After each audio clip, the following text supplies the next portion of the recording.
কতদিন ধরে আপনি এই কাজগুলো করতেছেন আমাদেরকে একটু জানাবেন এবং আপনার উদ্দেশ্য কি? আসসালামু আলাইকুম রহমতুল্লাহ। বিসমিল্লাহ রহমান রহিম। আলহামদুলিল্লাহ, আমরা চট্টগ্রাম বিভাগীয় পর্যায়ের 3 দিনের সুন্নতবর ইজতেমা উপলক্ষে বিশিষ্ট শিল্পপতি, সমাজসেবক, মদিনা শপিং সেন্টারের স্বত্বাধিকারী হাজী মোহাম্মদ ওসমান ভাইয়ের পক্ষ থেকে এই 30 তারিখ থেকে ফ্রি শরবত বিতরণ অনুষ্ঠান চালু হয়েছে। আজকে দ্বিতীয় দিন। আলহামদুলিল্লাহ, আমরা আমাদের প্রোগ্রামের শেষ পর্যায়ে আমরা এই দাওয়াতের বিভিন্ন জেলা থেকে যারা আসছেন, দূর দূরান্ত থেকে দাওয়াতি কাজে যারা আসছেন, আমরা তাদের জন্য আমরা একটা শরবতের আয়োজন করেছি। আমরা সর্বোচ্চ চেষ্টা করছি সবাইকে করার জন্য, শরবত খাওয়ানোর জন্য। এই আমাদের প্রোগ্রামটা কালকে প্রোগ্রাম শেষ হওয়া পর্যন্ত অব্যাহত থাকবে।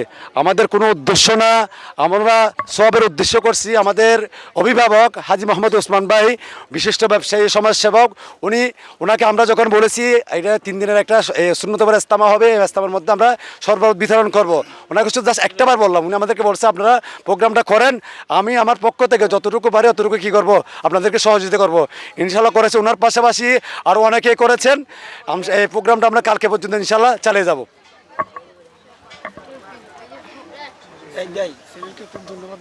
হ্যাঁ, মদিনা চ্যানেলকে আমাদের পক্ষ থেকে, হাজী ওসমান ভাইয়ের পক্ষ থেকে, আমাদের এখানে যারা আছেন সবার পক্ষ থেকে অসংখ্য ধন্যবাদ। ধন্যবাদ ভাই, আসসালামু আলাইকুম।